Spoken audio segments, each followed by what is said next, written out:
Catherine Bernardo natulala sa ginawa ni Daniel Padilla sa Asia Artist Award.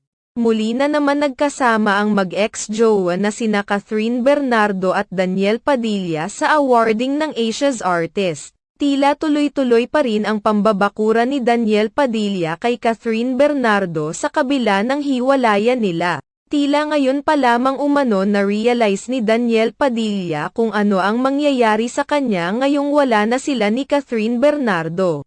Sa isang punto ng mga kumakalat na video makikita ang paglalagay ni Daniel Padilla ng jacket kay Catherine Bernardo dahil tila nilalamig ito. Marami naman sa mga fans ang kinilig dahil sa mga sweet gestures ni Daniel Padilla sa kanyang dating girlfriend na tila ba ay ipinapakita pa rin ito ang mga ginagawa niya noon para sa aktres.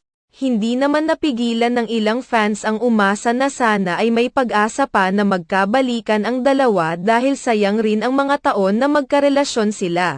Samantala, may ilang mga netizens at fans ni Catherine Bernardo ang nagbibigay ng payo kay Catherine na huwag magpadalos-dalos sa kanyang desisyon sa pagpapatawad kay Daniel Padilla sakaling totoo ang issue na nangaliwa ito sa kanilang relasyon dahil uulit-ulitin lamang umano ito ng aktor.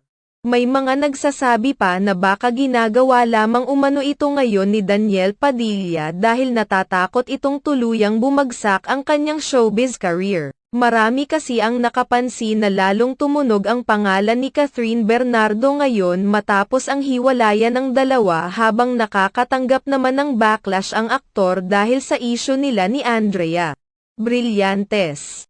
Sa ngayon ay nanatiling lihim pa rin sa publiko kung ano ang totoong dahilan ng hiwalayan nina Catherine Bernardo at Daniel Padilla. Bagamat maraming naglabas ang haka-haka ng pagkakadawit ng maraming babae, wala pa namang kinumpirma ang dalawa. Tila hindi rin naman umiiwas si Andrea Brillantes kay Catherine Bernardo na kadalasang gagawin ng mga taong guilty sa pagiging third party, subalit sa kamakailang rehearsal nagtangka pa si Andrea Brillantes na bumeso at babati kay Catherine Bernardo. Iginiit din ni Andrea Brillantes na okay silang dalawa ni Catherine.